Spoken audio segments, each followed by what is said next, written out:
In the earliest of times, the sun lived very close to the earth. So close, in fact, that life upon the earth was becoming unbearable. The animal world got together and decided to do something about it. They wanted to move the sun further away. The fox was the first to volunteer. He grabbed the sun in its mouth and began to run to the heavens. After a short while, the sun became too hot, burning the fox's mouth, and he stopped. To this day, inside the fox's mouth is black. Then the possum volunteered. He wrapped his tail around the sun and began running towards the heavens. Before long, the sun became too hot, burning his tail, and he had to stop. To this day, the possum has no hair upon its tail. It was then that the vulture stepped forward.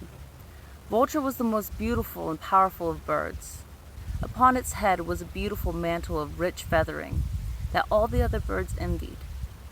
Knowing that the earth would burn up unless someone moved the sun, the vulture placed its head against it and began to fly to the heavens.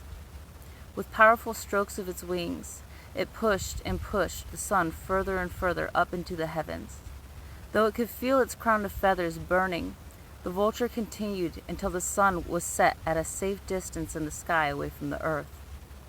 Unfortunately, Vulture lost its magnificent head of feathers for eternity.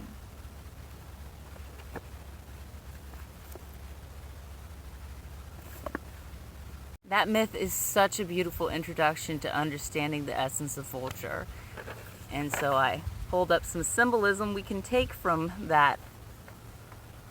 Forgoing vanity and pride, which would look like being gentle and nurturing to oneself, not being hard on yourself, is something that we can take away from how the vulture had the most beautiful crown of feathers. But that vanity didn't stop the vulture from doing what was right. Endurance.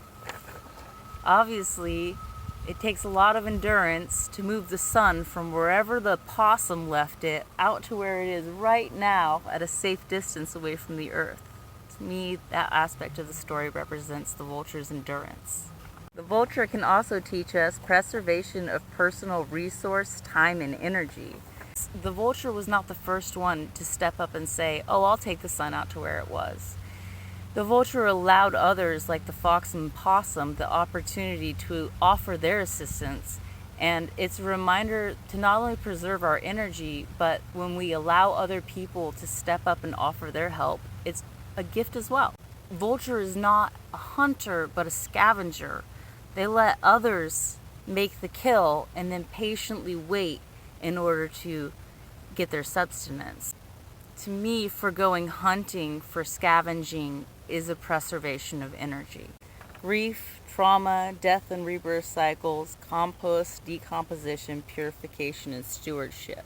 I bring these up because one of the services that Vulture offers to us is the removal of corpses from our landscape. The death aspect of our cycles of life is probably the more difficult thing for any of us to address and face and move forward with.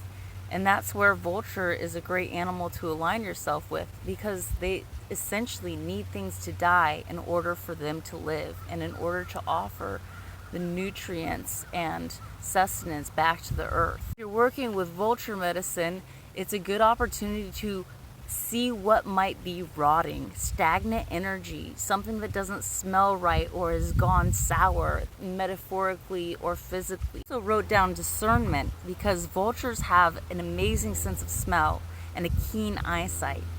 Now, with any animal symbolism that you do, when you notice those two attributes of the animal, this symbolism is connected to discernment.